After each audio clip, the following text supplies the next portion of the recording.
The Denver Sheriff's Office and its terrible, horrible, no good, very bad day. A dangerous prisoner escapes, another inmate who was wanted for deportation. And we learned that a deputy who contributed to the death of an inmate got a glowing letter of recommendation for his actions that day. Mayor Hancock rolls out his legal defense fund for people here illegally. Colorado stars on ice are missing from a Paralympic gold medal game. Students explain why us adults need to clean up our language. It's a very important issue. And holy shiitake mushrooms, that's Steve Steger in a spacesuit. Next. The death of Michael Marshall in the Denver jail in 2015 is even more disturbing when you know that one of the deputies whose use of force contributed to Marshall's death was nominated for an award for saving his life. Marshall's family was paid more than $4.5 million tax dollars in a settlement, but the piece of paper we'd like to bring to your attention tonight is a letter of recommendation. Here's Marshall Zellinger. It's been 28 months since this jail surveillance video recorded Michael Marshall being restrained face down in the Denver jail during a psychotic episode. Through a series of events, he choked and was brought back to life through the use of CPR by Deputy Brett Garignani, one of the deputies who initially held him down. That force, along with Marshall's health, contributed to his death 9 days later. To say I'm angry and devastated is an understatement. Natalia Marshall is Michael Marshall's niece. She recently saw the content of this 2-page letter recommending Garignani with the Life-Saving Award. Deputy Garignani is ultimately responsible for prolonging the life of Michael Marshall, which allowed for those valuable moments that the Marshall family ultimately had with Michael, and will be forever grateful to Deputy Garignani. For someone to say that we should be forever grateful, I quote, we should be forever grateful for you fracturing and putting a spit mask over my uncle's face as he vomited. We should be forever grateful. The existence of the recommendation was revealed in this new report released this morning by Denver's independent monitor, who called the internal investigation flawed. Internal Affairs had not interviewed any of the deputies involved. Internal Affairs failed to gather all relevant facts necessary. For him to say that it's flawed, it was flawed, I think mischaracterizes what transpired. Jess Vigil is the Deputy Director of Safety and helps determine discipline for deputies and officers. Ultimately, everyone involved was interviewed, and 2 deputies and a supervisor were issued suspensions, including Garignani. There isn't any information that didn't come forward to complete that investigation. Garignani and one other deputy, Deputy Hernandez, were given suspensions for inappropriate force. Their captain was given a suspension for failure to supervise. The independent monitor wanted to know why these sergeants who fall in between escaped any kind of punishment. But it turns out it really doesn't matter because these suspensions were overturned on appeal so far. That means no one has been disciplined for something that cost taxpayers $4.65 million. Kyle? And Marshall, if the sheriff's office just wants to take this independent monitor's report, crumple it up, and throw it in the waste bin? There's nothing stopping them from doing that because the independent monitor can only make recommendations. He has no power. All right, Marshall Zellinger, thank you. Perhaps Mauricio Venzor-Gonzalez would have been the next inmate at the center of the ongoing dispute between Denver and immigration agents. The man being held for the attempted murder of a police officer was also wanted for deportation. And then today he escaped. Venzor-Gonzalez got away from sheriff's deputies at a medical appointment at Denver Health this morning. Escaped from the loading dock around 6:30. Last August, Adams County deputies were looking for Venzor-Gonzalez. They said he abducted his ex-girlfriend and their 1-year-old child. Denver police found him in November, and they say he fired at one of their officers after a traffic stop. Got away for a couple of days and was eventually arrested at a house in Aurora after a standoff with police. If all of that is true, suffice to say he is a bad dude. If anyone sees him, they're asked to call police. During the citywide manhunt for the suspect in the attempted murder of a police officer, Mayor Hancock celebrated the launch of the city's new defense fund for people here illegally. The fund is being launched with $200,000 in taxpayer money, another $185,000 in grants and donations. The money will pay for legal help for people who are facing deportation. There is increasing pressure on Denver City Council tonight not to sweep Mayor Hancock's sexual harassment scandal under the rug. The mayor admitted to and apologized for sending sexually suggestive text messages to a police officer on his security detail 6 years ago. Council issued a joint statement saying they would not investigate because they didn't want to re-victimize the mayor's victim. Well, it doesn't appear that they asked her opinion before deciding what would be good for her. Police Detective Leslie Branch Weiss has sent a letter to City Council asking them to investigate. In a letter to Council President Albus Brooks, she said only a full investigation will provide transparent and accountable government. Brooks hasn't told us whether he will consider an investigation in light of this letter. We made several requests to sit down with Detective Branchwise for an interview. If she agrees, you will hear from her here. Time for our weekly check-in on whether a single person has voluntarily complied with Denver's newest gun control law, the ban on bump stocks, which makes semi-automatics fire like automatic weapons.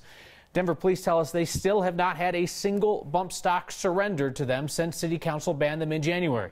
Now, Council insists this was not just symbolism and political posturing, so we'll keep checking to see how many get turned in. Lieutenant Governor Donna Lynn's campaign began with a splashy rollout and the support of Governor Hickenlooper. That campaign may end with a whimper as she turned in signatures to get on the ballot today. Our politics guy, Brandon Ritterman, explains why it's hard to predict if Lynn will make the ballot. To run for the governor's office this way, you gotta pay attention to those colors in the background.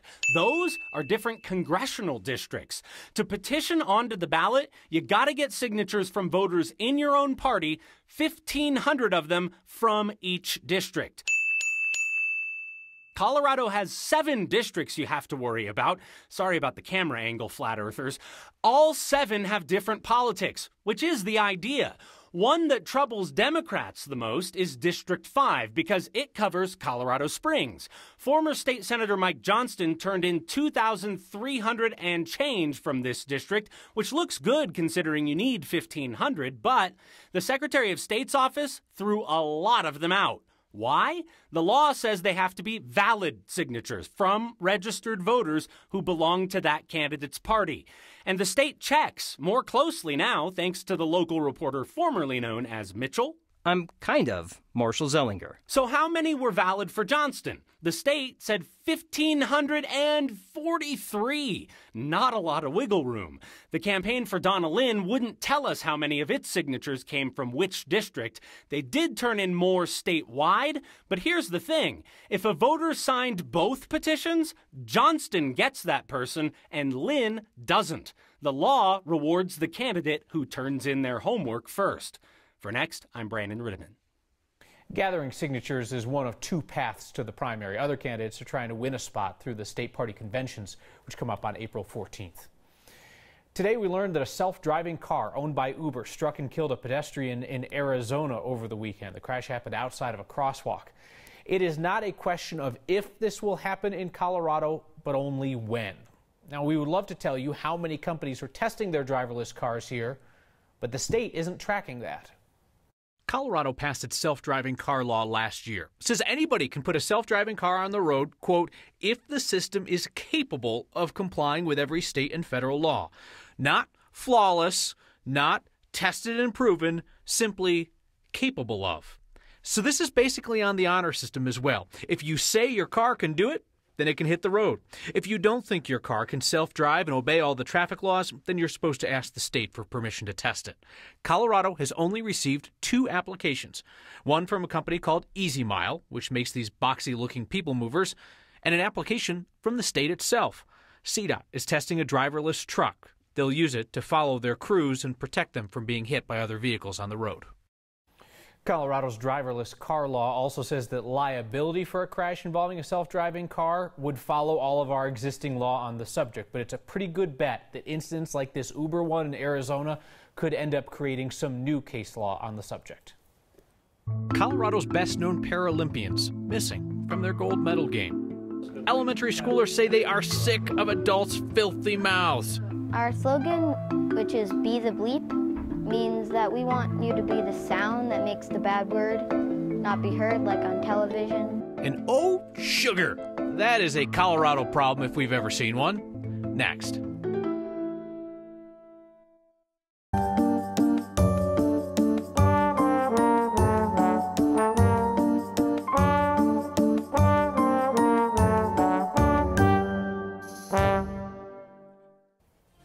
The most Colorado thing we saw today, if it was not that, then it is this, a mishap that seems like classic Colorado this time of year.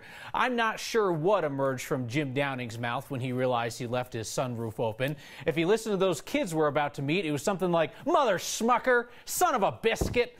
Jim says he golfed on Aurora on Sunday, and then, well, the weather turned on us.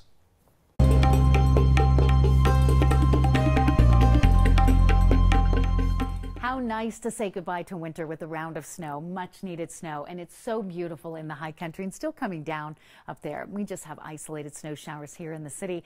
I'm meteorologist Kathy Sabin. Tomorrow's the first day of spring, the vernal equinox at 10:15, and temperatures will be seasonal. We're in the mid-40s today, and we've cooled back to the lower 40s this hour, and the wind's expected to shift from the north to the south, and that's going to kind of cut off the snow. The low is off to the east of us, creating a severe weather threat, hail, tornadoes, and heavy rain for those traveling east of St. Louis and Memphis. That storm's a fast mover. High pressure setting up behind it, and that's going to bring us just a lovely pattern until that California storm approaches later in the week, and maybe, just maybe, a little more rain and snow for the state. For now, the snow winding down, skies clearing, and temperatures going to be cold, as you might imagine.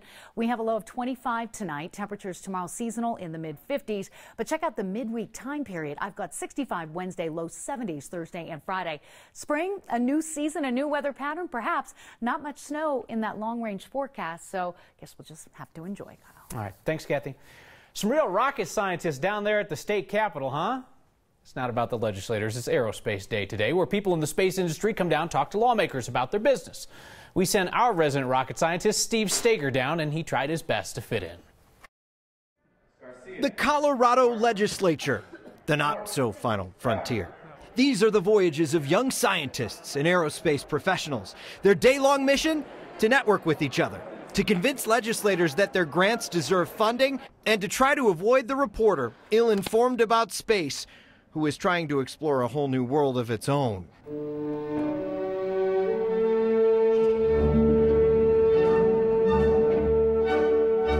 Tell me more about your background. Sorry? Tell me more about your background. You ever want to wear one of these? Huh?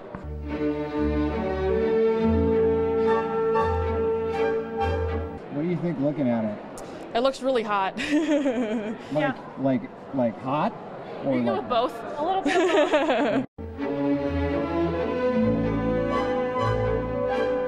We can measure the density of iron atoms and sodium atoms that come from meteor ablation. You realize that everything you just said just kind of went whoosh. I know.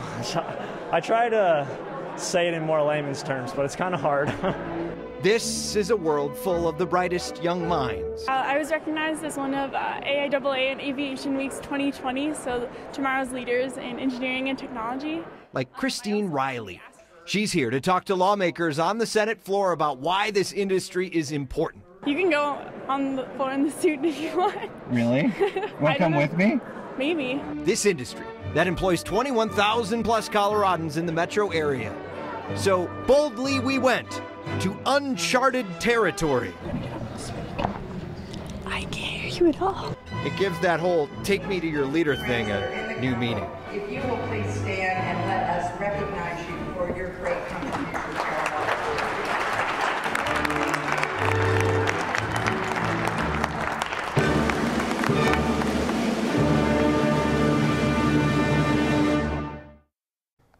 Now, aren't you glad that we went and did that story? That's great. That's great stuff. That's great stuff. Well done.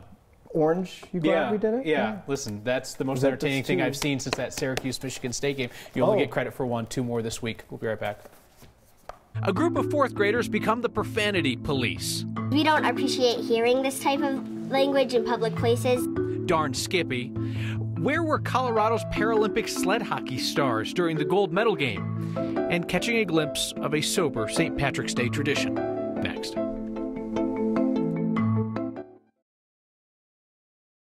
Apologies for the technical malfunction that cut off my report on the mayor. It was not a conspiracy, I promise you. So, as I was saying, City Council says it's not going to investigate Mayor Hancock's sexual harassment scandal because they do not want to re-victimize the mayor's victim. But it appears they did not bother to ask her opinion before deciding what would be good for her. Police Detective Leslie Branch Weiss has sent a letter to City Council now asking them to investigate. In this letter to Council President Albus Brooks, she says that only a full investigation will provide transparent and accountable government. Brooks has not told us whether he's going to consider an investigation in light of that letter. We've made several requests to sit down with Detective Branch Weiss for an interview. If she agrees, you will hear from her here. So we get together on Facebook Live on occasion to open up the letters that are sent to Next. And this note here was a fan favorite. You told us it had to be a story. Group of kids in Mrs. Larson's class at Carson Elementary School in Denver. They are on a mission to make people stop swearing Meet the Bleep Committee.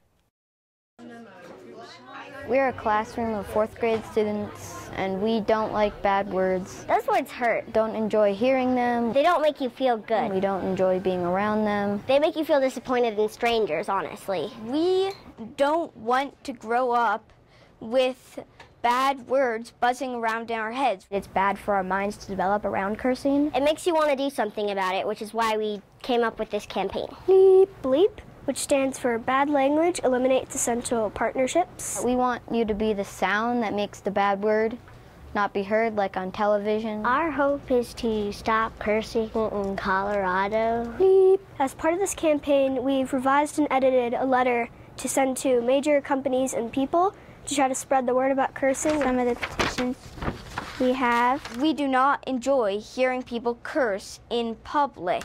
We set out to make a campaign against that. I know people that are not allowed to go to sports games because of the cursing. If we have enough signatures, we're hoping to make a family zone at sports events. I think that will be a great improvement to the stadiums. Our hope is that cursing is stopped or not being allowed in public places where kids and adults can get influenced by it. Keep it clean. There are going to be some people who oppose us. People might not see it now, but we all think that it'll make a better world. Those are all my questions. Thank you, guys. You're welcome.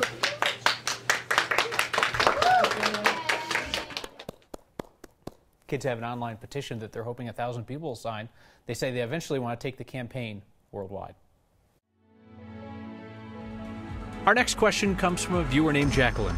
Please find out why Nico Landeros and Tyler Karen did not play in last night's Paralympic gold medal match between the U.S. and Canada. Jacqueline, this is still a mystery to us. Our partners at the Fort Collins Coloradoans say that Tyler Karen and Nico Landeros played every other game in the tournament. Neither played in the gold medal game, and all the team is saying is that they were scratched coach's decision. Haven't heard any more about why this happened. Karen and Landeros are both well known. They grew up in Colorado in the Berthoud area. Team USA beat Canada without 2 of their stars, won in overtime 2-1. Team USA's 3rd consecutive gold medal at the Paralympic Games. They also won in 2010, 2014. Paralympics finished up in South Korea yesterday. Team USA's 74 athletes took home 36 medals. Get that in. 74 athletes, 36 medals. Team USA's highest total since 2002 when they cleaned up with 43 in Salt Lake City. They topped the medal count. We are back in a moment with a St. Patrick's Day spent far away from all the bars and all the beer.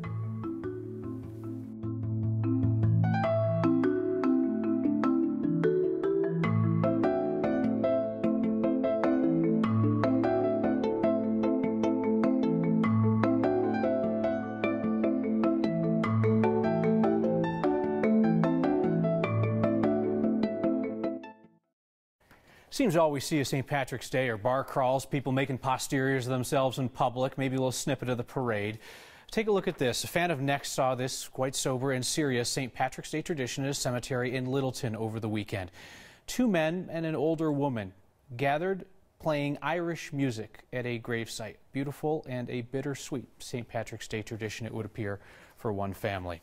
John Bevins can sympathize with the guy who got snow in his sunroof last night. He says, I had my convertible top down on my 1966 Cadillac one night 9 years ago. I had to shovel out the front seat before I could go to work.